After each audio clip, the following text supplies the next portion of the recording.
finally got around to watching all 3 Clover films for the first time, so it's time to rank them all from my least favorite to my favorite.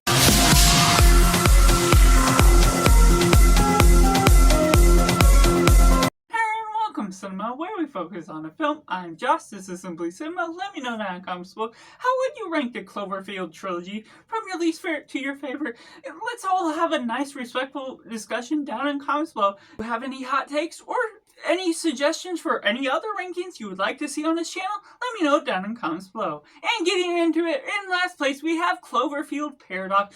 This one, now while I did go into it expecting a little bit, hopefully, out of the interdimensional plotline that they were playing with, it went straight and was sold to Netflix, and they took this and really botched the premise, what was all going on. Now it's particularly interesting because with this franchise, you go from this found footage to this action and hidden sort of film to this, which is more of a space, sci-fi, interdimensional travel that goes in some neat directions, tackles some neat elements that go about that we haven't seen before with this franchise, and has some neat elements, what they do with the characters along the way.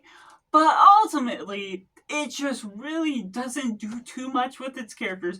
The decisions made, other things that go about, it's more boring than I would have expected to be going into this film at all. The way they tackle certain sublines, it's hard to even remember this, even being a more recent one that I watched out of this franchise, just going and tackling all these other ideas that could be good. And me, as someone that wrote a dimensional travel book, this just does not touch what is all going on with touching on the concepts and being able to deliver something intriguing, something that, while they do try and soften you up with the character emotions, connections to family members, they don't have nearly as much establishment to what we're doing with the plot, what we're doing with the connections with the family to other characters, and even at certain points tackling subplots that involves a family member that they're trying to soften you up with,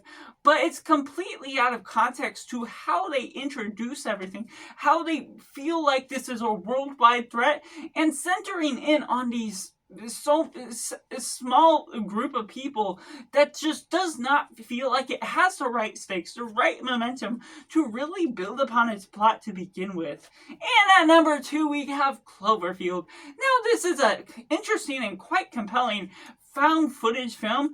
Now, I'm not particularly fond of this subgenre of horror, just found footage. It certainly does have its aspects that work cleverly for it, and I see that people that like found footage would certainly love this, because the action certainly works for the favor of what we're doing with the film and making it follow along while as if you're being there, as if they're vlogging the experience, and it being part of government property that was found in Central Park, and it reveals that at the very beginning. And so you're all the way, you're figuring out how they're getting out to Central Park and why it was left there unattended. So having the stakes at its highest, it becomes compelling because of all the action. Now the characters themselves, we're getting about 15 to 20 minutes of pretty stale action at the beginning, not having introduced the ultimate threat, that I don't particularly latch on to any of the characters that are really being brought along. But the experience is all in the found footage element to the film, so it does deliver on that front once they really get into the action that has to be told. And at number 1 we have 10 Cloverfield Lane. Now, it was an interesting first watch, just going into it, not knowing how to expect what it would get into, and it was a formal narrative that really took you down into a bunker. You had so many suspicions and questions. What was the truth? What was not? Out of John Goodman's character that were playing into this bunker about the threat of the outside world. Even knowing that the Cloverfield event happened, what we got with the event and disastrous thing, you still have questions of how all things come about and how that all goes into play with these 3 primary characters that you're settled in with. Now, there's some montage moments that really makes you feel it's taking a lot of the driving force of getting to know the characters more deeply along the way. Obviously, they can't do too much with that out of taking that, but if they somehow made it a 48 or 72-hour event where they had to get you to know the characters and the characters became suspicious of his character and how everything revolved about that, maybe that would heighten things, get things moving quicker.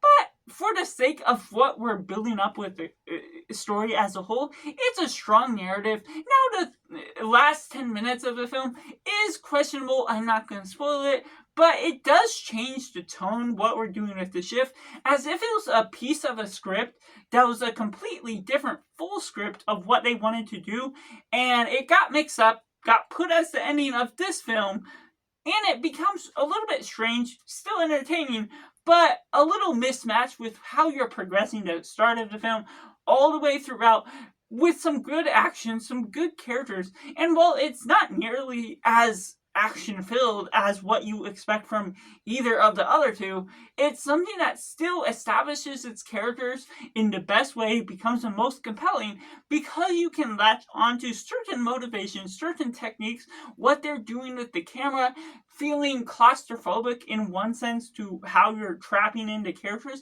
So that's what makes this one stand out just that much more than the other two. So that's just my ranking of the Cloverfield trilogy, from my least favorite to my favorite. Let me know down in the comments below how you would rank it, so we can all have a nice discussion, share our own thoughts, maybe have hot takes or suggestions for other trilogies, franchises, or directors you would like to see me rank here on this channel. So make sure to like this video if you enjoy it, subscribe if you haven't already, to join in film culture community where we talk about a lot of cinema as a whole. So that's just all, and make sure to do yourself a favor and go watch a movie.